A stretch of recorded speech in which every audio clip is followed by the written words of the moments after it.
네, 업사이드 시간입니다. 자, 2차 방정식의 두 근에 대하여 한 근이 마이너스 1과 0 사이에 있을 때 다른 근 베타의 범위는 어떻게 될까요? 이 문제를 보자마자 뭔가 떠오르는 게 있나요? 네, 이런 2차 방정식이 나오면 그 녀석을 2차 함수의 그래프로 생각하는 거죠. 즉 포물선과 y = 0, x축이 어디에서 만나느냐, 이것으로 생각해주면 아주 쉽게 나올 수 있습니다. 이 2차 함수는 어떤 꼴인가요? 포물선 꼴이죠. 그러니까 a 값에 따라서 이런 그래프가 될지 이런 그래프가 될지 결정이 되겠지만, 어쨌든 이런 그래프는 여러가지 특징이 있습니다. 그 중에 하나가 대칭축이라는 게 있죠. 대칭축. 항상 이 대칭축을 기준으로 해가지고 이렇게 x축과 만나는 지점에서 근을 이렇게 갖는 거죠. 네, 이렇게 갖습니다. 마찬가지로 여기도 이렇게 가질 겁니다. 자, 그러니까 한 근이 마이너스 1과 0 사이에 있으면 다른 한 근은 그 대칭성에 의해서 결정이 날 수 있다는 거죠. 자, 이 2차 함수는 대칭축이 뭘까요? 대칭축은 2a분의 마이너스 b죠. 그러니까 대칭축 x는 뭐가 되냐면 2a분의 여기 있는 이 녀석 계수 의 마이너스 값이니까 2a, 그러니까 1이 되겠네요. 자, 그래서 결국은 이 2차 함수는 이렇게 있을 때 어디에서 대칭축을 갖냐면 x = 1 자리에서 대칭축을 갖습니다. 그죠? 자, 그러면 이 알파라는 거는 어디 있다고요? 마이너스 1하고 지금 0 사이에 있는 거죠. 여기가 1입니다. 여기가 마이너스 1, 여기가 0이에요. 여기가 1이에요. 그러면 마찬가지로 이렇게 1만큼 간 거니까 오른쪽으로 1만큼 가주면 여기가 2가 되겠죠. 그 다음 여기가 2만큼 간 거니까 여기서 2만큼 가주면 여기는 3이 될 겁니다. 그쵸? 그러니까 당연히 베타 값은 2하고 3 사이 여기에 있을 것입니다. 자, 방정식을 볼 때 항상 우리는 2차 함수의 그래프를 생각해라. 그 2차 함수의 그래프는 좌우 대칭성을 갖는다. 이 녀석을 꼭 생각해 주십시오. 자, 그러면 다음 문제 한번 보겠습니다. 자, 역시 2차 방정식 문제지만 우리는 이 2차 방정식 문제를 푸는 방법이 크게 두 가지가 있을 텐데요. 두 근의 차가 4보다 크다 그랬으니까 알파 마이너스 베타의 이 차가 4보다 크다. 자, 그래서 이 녀석을 두 배를 제곱을 해주면 알파 마이너스 베타의 제곱, 이 녀석이 16보다 크다. 그럼 좌변은 알파 플러스 베타의 제곱에 마이너스의 4알파 베타, 이렇게 하면 되겠죠. 자, 그런데 알파 더하기 베타가 근과 계수의 관계에 의해서 이게 4가 되고요. 이 녀석은 뭐가 되냐면 k 더하기 5가 됩니다. 그죠? 자, 그러면 여기 있는 16 없어지고 여기 있는 16이 없어지면 결국은 마이너스 4에 k 더하기 5, 이 녀석이 0보다 크다니까 답은 k는 마이너스 5보다 작다, 이렇게 될 겁니다. 자, 물론 이런 풀이도 의미가 있죠. 그렇지만 2차 함수를 생각하면 그럼 우리는 문제를 좀 더 쉽게 풀 수 있는 방법이 있다는 겁니다. 그래서 그 방법을 가지고 우리가 한번 정리를 해보도록 하겠습니다. 자, 2차 함수의 그래프를 생각해주면 이렇게 되겠죠. 그런데 여기가 알파고 여기가 베타라고 생각해 봅시다. 두 근의 차가 4보다 크다. 그런데 이 대칭성을 가지고 우리는 생각을 해주면, 왜냐하면 주어진 식이 이 녀석이 딱 보는 순간 2a분의 마이너스 b니까 대칭축이 뭐가 되냐면 바로 나오죠. 대칭축은 2a분의 마이너스 b. 그러니까 x는 뭐가 되나요? 2분의 마이너스 4, 그러니까 4가 되는 거죠. 그러니까 2가 됩니다. 자, 이 대칭축은 이렇게 생각해도 됩니다. 대칭축은 2분의 알파 더하기 베타, 이렇게 생각해도 됩니다. 자, 어쨌든 즉 알파와 베타의 딱 중간에 있으니까요. 그러니까 알파 더하기 베타가 4니까 그 중간인 2, 여기가 2가 되는 겁니다. 됐죠? 자, 그런데 두 근의 차가 4보다 크다 그랬죠? 그 4보다 크려 그러면 여기 거리가 얼마쯤 되나요? 여기가 2가 되면, 여기가 2가 되면 두 근의 차가 꼭 4가 되겠죠. 근데 4보다 커야 된다 그랬습니다. 그러면 그래프가 어떤 꼴이 되면 될까요? 이차함수의 그래프가 이런 꼴이 되면 되지 않겠습니까? 즉 여기 이 자리는 지금 얼마가 되냐면 이 대칭축으로부터 이만큼 왔으니까 이게 0이 될 거고, 오른쪽으로 이만큼 가면 여기는 4가 될 텐데, 이 0과 4보다는 바깥에서 이렇게 이차함수의 그래프가 그려지면 되지 않겠습니까? 그죠? 너무나 자연스러운 생각입니다. 그죠? 자, 그러면 여기 있는 0을 넣었을 때 이 녀석을 이 2차 함수를 fx라고 했을 때 0을 넣었을 때 함수 값이 밑으로 있으니까 0보다 작겠죠. 당연히 4를 넣었을 때도 0보다 작으면 됩니다. 그래서 저 fx에다가 0을 넣어 볼게요. 그러면 k 더하기 5가 나오죠. 따라서 k 값은 마이너스 5보다 작다. 자연스럽게 우리가 답을 구할 수 있습니다. 물론 지금 이게 더 어렵게 느낄 수도 있지만 이 첫 번째 풀이보다 이 두 번째 풀이가 훨씬 더 우리의 사고력을 발전시켜 줄 수 있는, 왜냐하면 이런 그래프와 수식을 함께 사용하는 거니까 잔해와 운해가 같이 사용되는 겁니다. 그래서 여러분들한테 도움이 더 되는 풀이 방법이니까 첫 번째 풀이도 좋지만 두 번째 풀이도 꼭 여러분들이 염두에 뒀으면 좋겠습니다. 자, 이번에는 이 문제 한번 볼까요?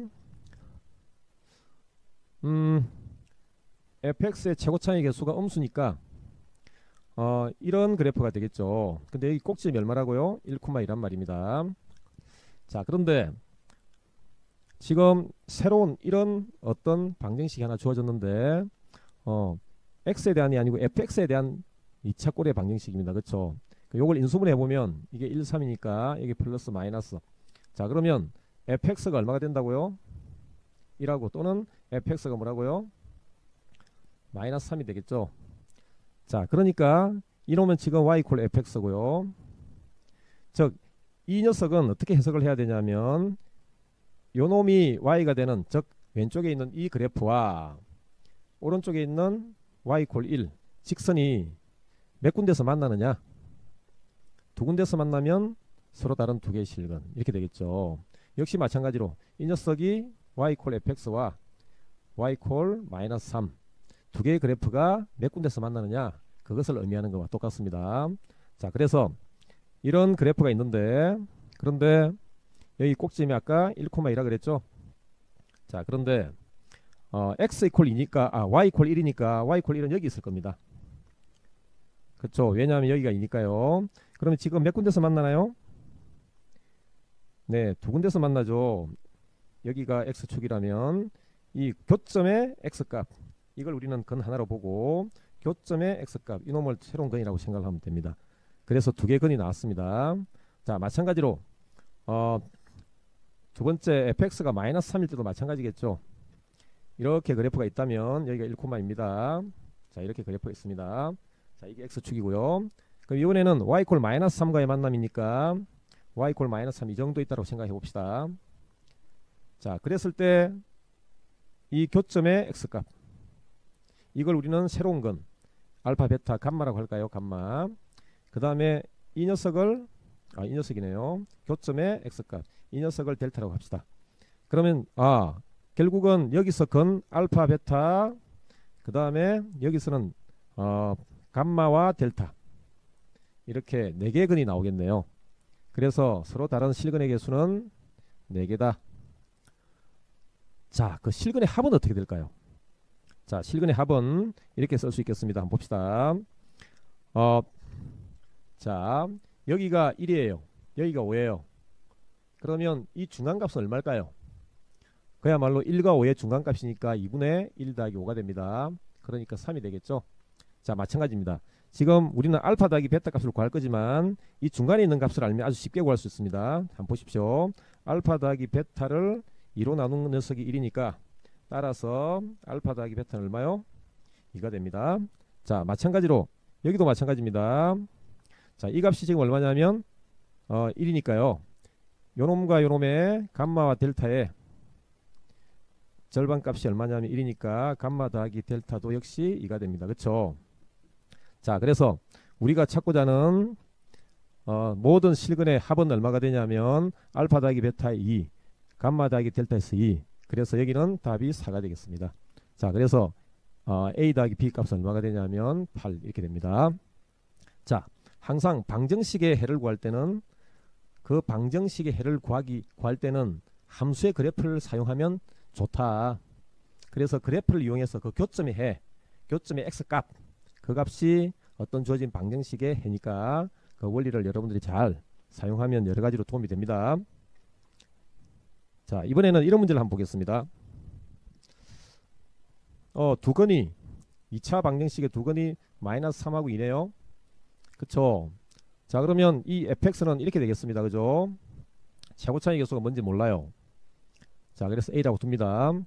자, 그런 다음에 두건이 마이너스 3이고 2니까 x 더하기 3 x 마이너스 2 자, 이렇게 두면 그러면 fx 이 녀석과 y 이퀄 fx와 그 다음에 x축인 y 이퀄 0 이 녀석의 교점의 x값을 이야기하게 되는 거죠. 자, 이랬을 때 우리는 2x 더하기 3을 넣어줬을 때의 해를 구해라. 그러면 여기다가 x 대신에 2x를 넣어주면 2x 더하기 3을 넣어주면 이렇게 될 거고요. 여기는 2x 더하기 3을 넣어주면 이렇게 되겠습니다. 그쵸? 그래서 이거 정리 한번 내주면 2x 더하기 6 여기는 2x 더하기 1이니까요. 자, 그런 상태에서 이놈의 이퀄 0을 만족시키는 값을 찾는 거니까 x는 마이너스 2분의 6이니까 마이너스 3 그 다음에 이 녀석이 0이 되는 값은 마이너스 2분의 1 자, 그래서 두 개 실근 구했습니다. 자, 이거 두 개 더해주면 우리가 찾고자 하는 답은 마이너스 2분의 7 이렇게 될 것입니다. 자, 그런데 이 녀석을 새롭게 해석하는 방법을 한번 풀어봅시다. 자, 물론 이렇게 푸는 방법도 좋아요. 그렇지만 조금 더 발전적으로 생각을 하면 이 문제 풀이는 이렇게도 생각할 수 있습니다. 한번 보십시오. 요놈이 0이 되는 x 값들을 찾는 거잖아요. 그러니까 요놈이 0이 되려면 이 값이 얼마일 때 0이었나요? 즉 마이너스 3을 넣었을 때 0이었잖아요. 그러니까 이 값이 마이너스 3이 될 때 x 값을 찾으면 되는 겁니다. 또는 2를 넣었을 때 0이 되잖아요. 그러면 역시 마찬가지로 이 값이 얼마가 될 때 2가 될 때 x 값을 찾으면 됩니다. 그러면 우리가 새로 주어져 있는 이 2차 방정식의 해를 구할 수 있다는 말이죠. 자, 그래서 2x 더하기 3이 마이너스 3일 때 x값 찾아보면 마이너스 3 그 다음에 2x 더하기 3이 2일 때 그때 x값 찾아주면 마이너스 2분의 1 그래서 우리가 찾고자 하는 두 개의 실근을 또 바로 구할 수 있습니다. 자, 지금 당장은 왼쪽이 더 쉽게 보일지라도 오른쪽 풀이를 잘 활용하면 나중에 3차, 4차 이 차수가 높은 방정식 해를 구할 때 많은 도움을 받을 수 있습니다. 자, 그래서 이렇게 풀이하는 이 방법도 여러분들이 꼭 염두에 뒀으면 좋겠습니다. 자, 풀이 나왔고요. 자, 그러면 이런 문제가 가끔 나오기도 하는데요. 어려운 문제는 결코 아닙니다. 자, 이거 어떻게 풀면 될까요? 이거 보는 순간 뭐가 떠올라야 되나요? f의 알파 0이다. f의 베타가 0이다. 이 말이죠. 그죠? 자, 그런데 이런 새로운 방정식이 나왔단 말입니다. 이런 새로운 방정식이. 요놈의 두근을 구하라 그러면 이 녀석을 알파를 넣어주면 0이 나오니까요. 또 베타를 넣어주면 0이 나오니까요. 그때 x값을 찾아라. 그 말과 똑같단 말입니다. 알파 2x-1이 베타일 때 그때 x값 찾아라. 이 말과 똑같습니다. 자, 역시 마찬가지로 자, 됐나요? 그래서 답은 4번 되겠습니다.